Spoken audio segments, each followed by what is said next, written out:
Tetesan dari keran yang tidak tertutup rapat itu semakin menerorku, yang hingga tengah malam ini sukar untuk tertidur. Kulirik bulatan putih di dinding yang terhalang remang-remang malam.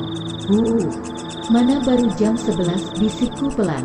Entah sudah berapa kali aku membolak-balikan bantal usang yang hampir tidak tersentuh sabun selama aku pindah ke kosan Bu Alina. Maklum, aku adalah seorang siswi kelas 3 SMA yang merangkap menjadi pelayan di sebuah restoran siap saji. Sebelumnya aku tinggal di kosan Bu Dian, tapi karena terbelit hutang kanan kiri dengan terpaksa aku kabur. Padahal malam itu Kak Danar, putra bungsu Bu Dian, bersikeras menghalangi kepergianku. Aku harus pergi, daripada tiap hari kena omel Bu Dian. Belum lagi obrolan pedas dan penghuni kos lain tentang hutangku yang belum aku bayar. Berbekal uang Rp300.000 hasil penjualan ponsel lamaku, aku memberanikan diri untuk tinggal di kosan baru dengan menjanjikan upahku sebagai pelayan restoran.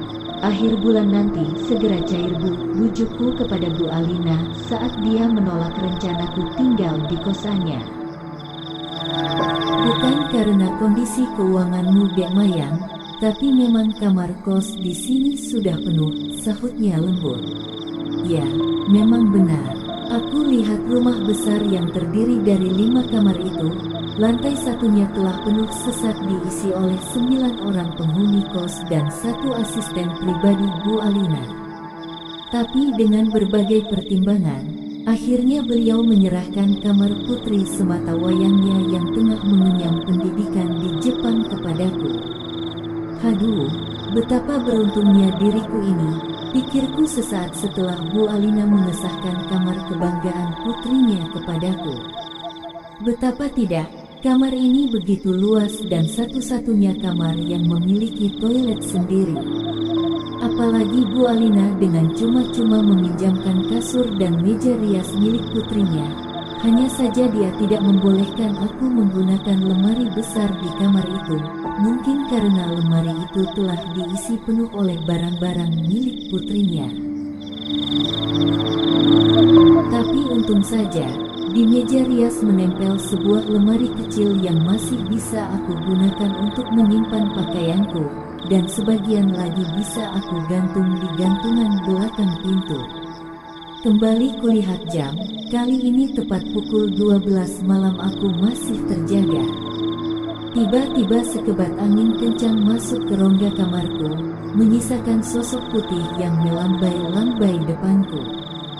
Seketika aku terkejut, aku hampir saja membiarkan jendela terbuka semalaman, gerutuku sambil menutup jendela dan membenarkan tirai putih yang tersapu angin. Aku kembali merebahkan tubuh mungilku di kasur besar nan empuk ini. Pelan tapi pasti mata ini mulai menutup. Tiba-tiba suara guyuran air mengagetkanku. Jam segini siapa yang mandi? Ganggu orang saja, gerutuku kesel. Otakku mulai berpikir waras. Tapi asal suaranya dari, entah mengapa bibirku benar-benar tertahan. Kulihat pintu toilet, dan benar saja, dari lubang kunci pintu toilet sesosok wanita berambut panjang tengah tertunduk kaku di bawah cipratan air soler. Apa mungkin dia putrinya Bu Alina? Pikirku membuyarkan rasa takutku sendiri.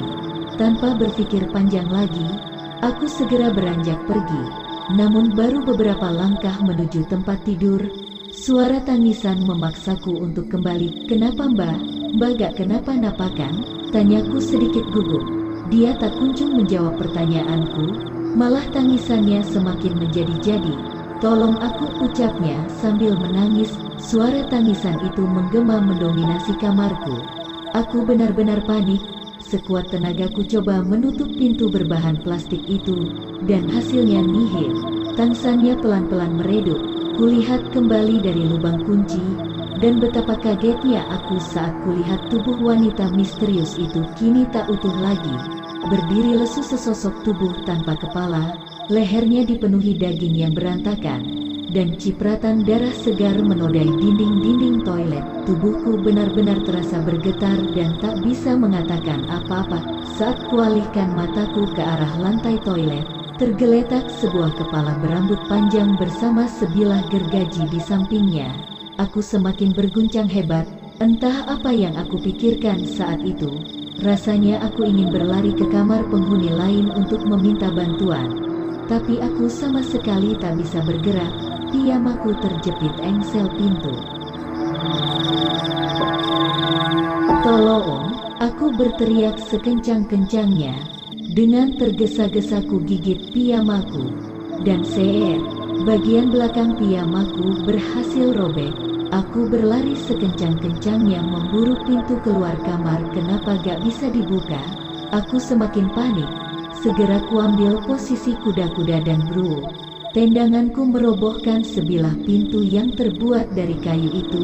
Nafasku terasa sesak mencium bau anyir darah yang menusuk ke paru-paru. Tapi aku semakin menggila dan ketakutan saat kulihat pemandangan aneh dari balik pintu kamarku. "Toilet?" tanyaku bingung. Ternyata toilet yang sama.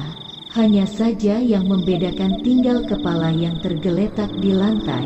Kepala berambut panjang itu pelan-pelan menoleh dan menyeringai kepadaku. Seseorang membuka pintu kamarku. Dia menyeringai hangat dan mendekatiku.